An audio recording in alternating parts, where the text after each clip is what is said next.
Hola familia, espero te encuentres muy bien. Qué bendición el que podamos tener esta oportunidad de estar estudiando la palabra de Dios verso a verso. La semana pasada hablamos de cómo es nuestro Dios, que Él es fiel y cumple sus promesas. Y nosotros como sus hijos tenemos que siempre mantener esa esperanza de que no siempre estaremos en medio de situaciones difíciles, ya sea por nuestra propia culpa o por culpa del mundo caído.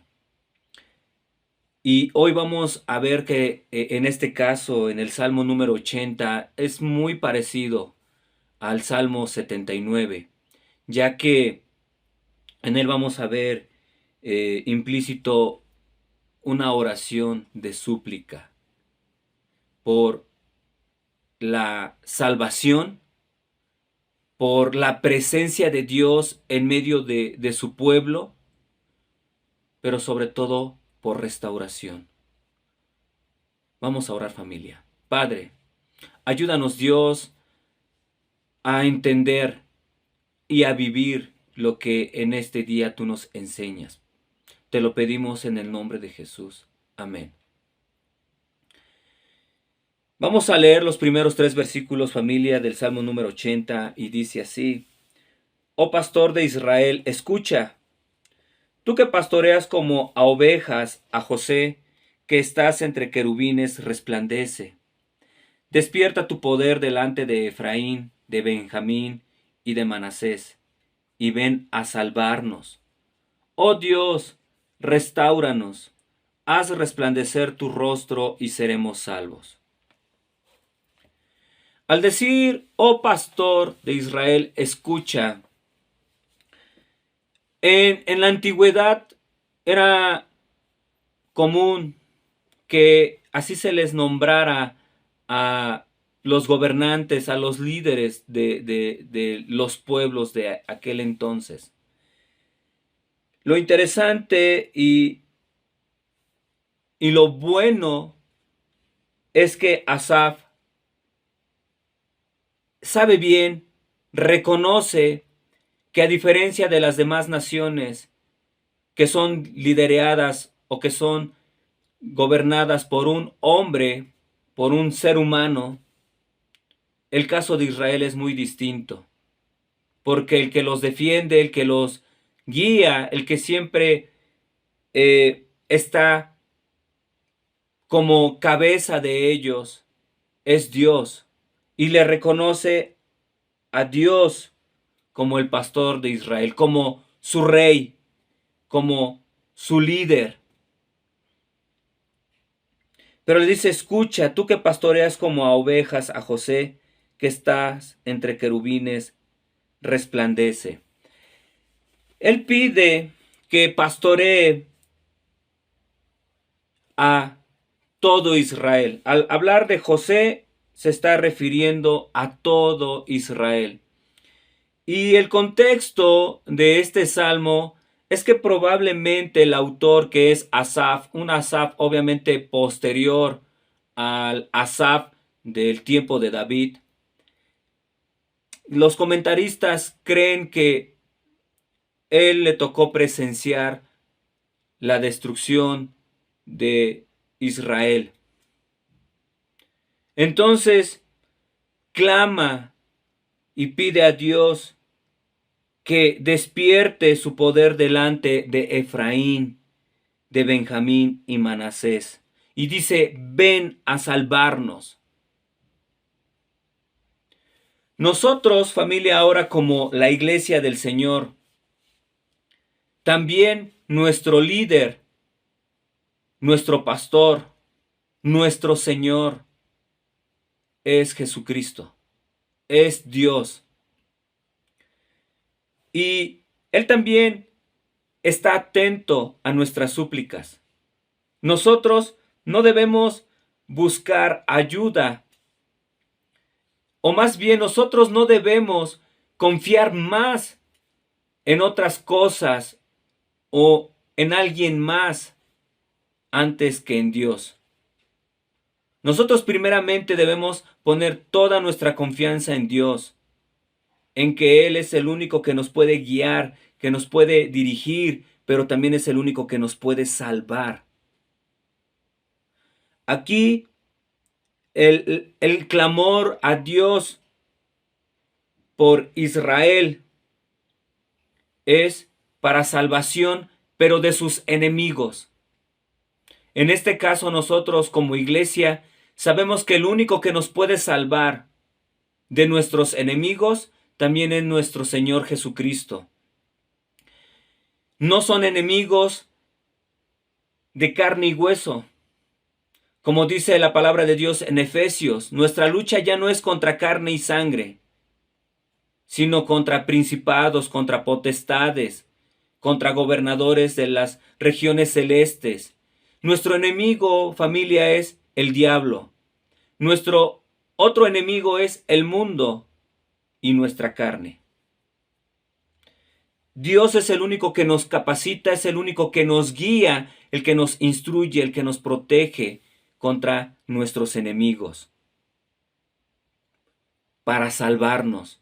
Es el único que nos puede dar salvación. Un día dice su palabra en Apocalipsis que Satanás va a ser echado fuera, más bien va a ser atado. Posteriormente, después de 1000 años, él va a ser arrojado al lago que arde con fuego y azufre, juntamente con todos los demonios que colaboraban con él y todas las personas que le siguieron.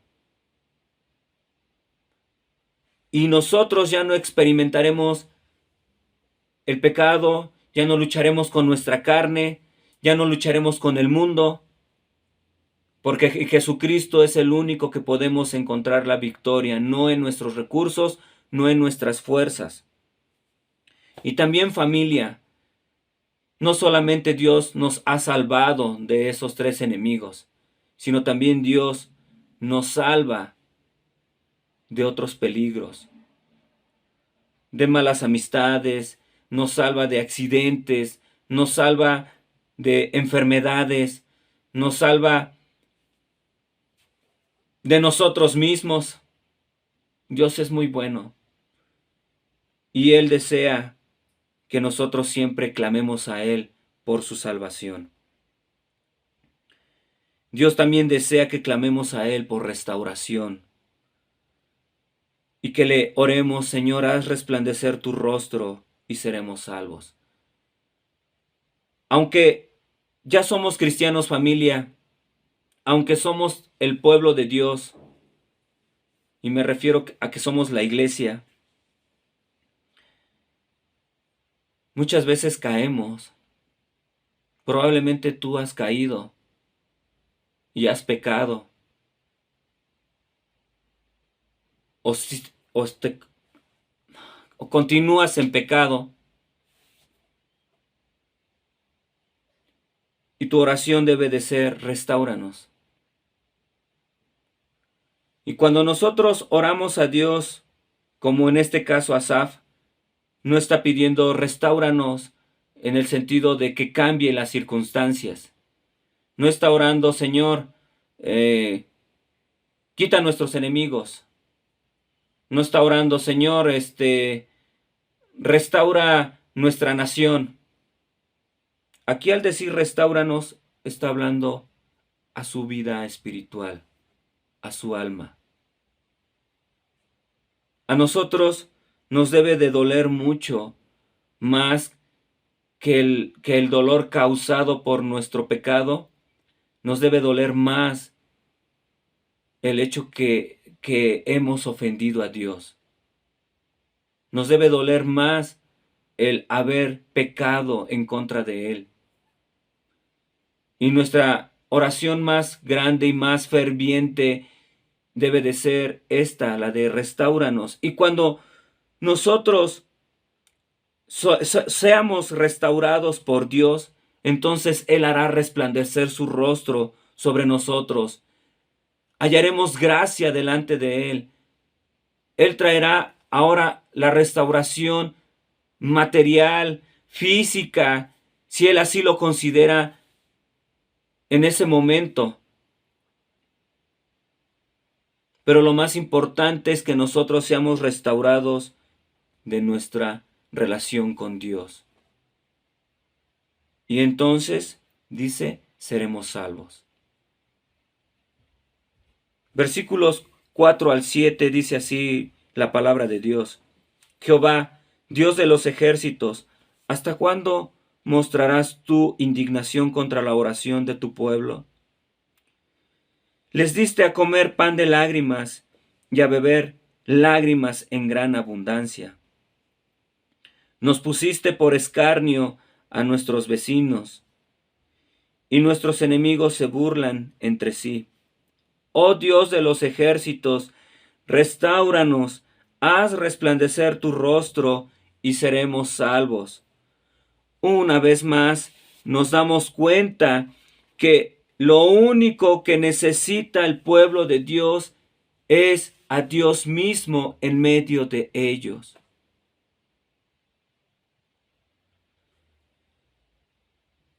Es terrible cuando hemos pecado, cuando nuestras oraciones Dios las halla que no son sinceras, o que nuestro pecado es tan terrible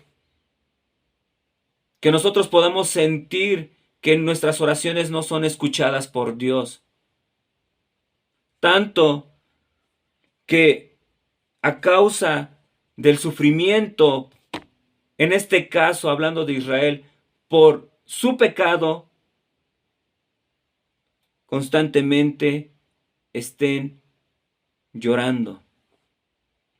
Al referirse que comen pan de lágrimas y que toman lágrimas, da a entender que hay un constante dolor, que no hay momento en el que ellos estén tranquilos, que hayan consuelo. Todo lo contrario, todo el tiempo están lamentándose, están dolidos, saben que han ofendido a Dios, saben que Dios los ha dejado, que Dios ya no está en medio de ellos, y saben que es a causa de su pecado. Por eso ellos oran y se entristecen porque sienten que sus oraciones no son oídas por Dios, que no llegan al cielo. Pero Dios sí escucha, familia. Y Dios conoce muy bien los corazones y sabe cuando realmente hay una oración y un pesar por nuestro pecado, y cuando hay un arrepentimiento. Y aquí el anhelo más grande es la presencia de Dios en medio de ellos.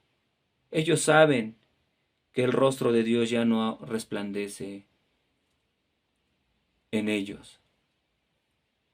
Y esto habla de hallar gracia delante de Dios, de experimentar su favor. Esto habla de que Dios se evidencia y siempre está dando la cara por su pueblo. Y ellos, al verse afrentados por sus enemigos y verse que son causa de escarnio y de burlas, se dan cuenta que Dios ya no está ni delante ni en medio de ellos. Por eso cuando mencionó que iba delante de Efraín, de Benjamín y de Manasés, habla de este orden en el cual estaban distribuidas las 12 tribus alrededor del campamento o del santuario donde descendía la presencia de Dios. Y que cuando ellos se movían, primero se movía Dios, o más bien el arca que representaba la presencia de Dios y que dirigía al pueblo, como dando a entender que necesitan una vez más que Dios los guíe, que Dios vaya delante de ellos y que ellos le seguirán. nosotros, familia, tenemos que ser listos. Cuando estemos en situaciones difíciles,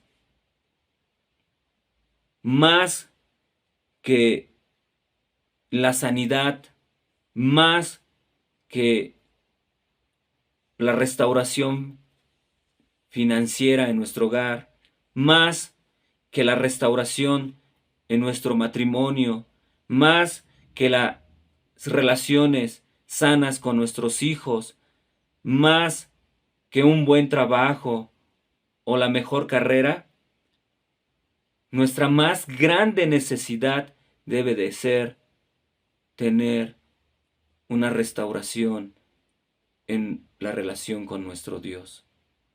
Y pedirle una vez más, Señor, ven a mi vida, te necesito, mírame. Sí, la regué, Señor. Sí, me equivoqué y por mucho tiempo pequé, probablemente meses, años, pero hoy me doy cuenta que tú tenías razón y que todos tus mandamientos y que tu voluntad solamente a lo que me llevaban era a que yo fuera feliz, a que yo estuviera bien, a que fuera bendecido. Y hice todo lo opuesto. Pero también sé, Señor, que tú nos salvas, que tú eres el único que puedes perdonar y del que necesito el perdón y la restauración es de ti, Señor. Todos en algún momento hemos pecado, hemos caído, hemos resbalado, nos hemos tropezado y todos necesitamos venir a la presencia de Dios y lamentarnos por nuestros pecados, por nuestras faltas. Y hacerle saber a Dios que Él es el único que realmente es más importante que todo lo demás y que todas las demás personas. Y cuando entonces Dios restaura nuestra vida, restaura nuestra relación con Él, restaura nuestra comunión, se empiezan a sanar las demás áreas. Entonces, si tu problema era con tus hijos, vas a ser un buen padre. Si tu problema era con tu cónyuge, vas a ser ahora un buen esposo o esposa. Si tu problema era con vicios, ahora Dios cambiará tus hábitos y tus costumbres. Pero primero lo que necesitamos es la restauración de nuestra alma.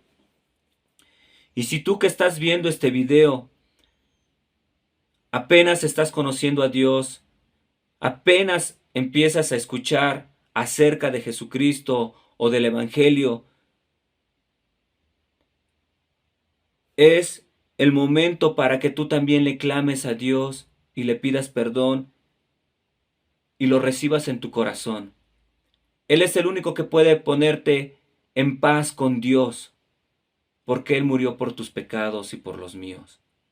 Él es el único que te puede salvar del infierno, de la muerte eterna, y te quiere llevar al cielo, a que tengas comunión con Él por la eternidad. Y de hecho, desde el momento que tú lo recibes en tu corazón, tú ya puedes tener relación con Él, una relación muy estrecha de padre e hijo, donde Él te va a bendecir a través de su palabra y te va a guiar como el buen pastor. Así que familia, hoy Dios nos enseña que en medio del lamento nosotros tenemos que recurrir a Dios en oración. En medio del pecado nosotros tenemos que recurrir a Dios por restauración. Y si tú no conoces a Jesucristo, tienes que recurrir a Él para salvación. porque solamente así podrás ver el rostro de Dios resplandeciendo en ti. Es decir, podrás ver el favor y el beneficio de su presencia en tu vida. Pero si no se restaura nuestra vida, nuestra relación, nuestra comunión con Él, eso nunca va a suceder. Amén, familia. Vamos a orar. Padre, gracias por tu palabra. Gracias, Señor, por enseñarnos que eres tú lo único que necesitamos, Dios. Eres tú a quien cuando pecamos, al que más ofendemos, al único que ofendemos, Señor. Sí, ofendemos también a las personas, Señor, pero realmente contra quien pecamos es contra ti, porque tú eres el único que eres santo y bueno y justo, Señor. Gracias, Dios, por hablarnos a través de tu palabra y hacernos saber que tú siempre estarás ahí para recibirnos, Señor, que tú nunca desecharás al corazón contrito y humillado. Gracias, Dios, en el nombre de Jesús. Amén. Familia, que Dios te bendiga.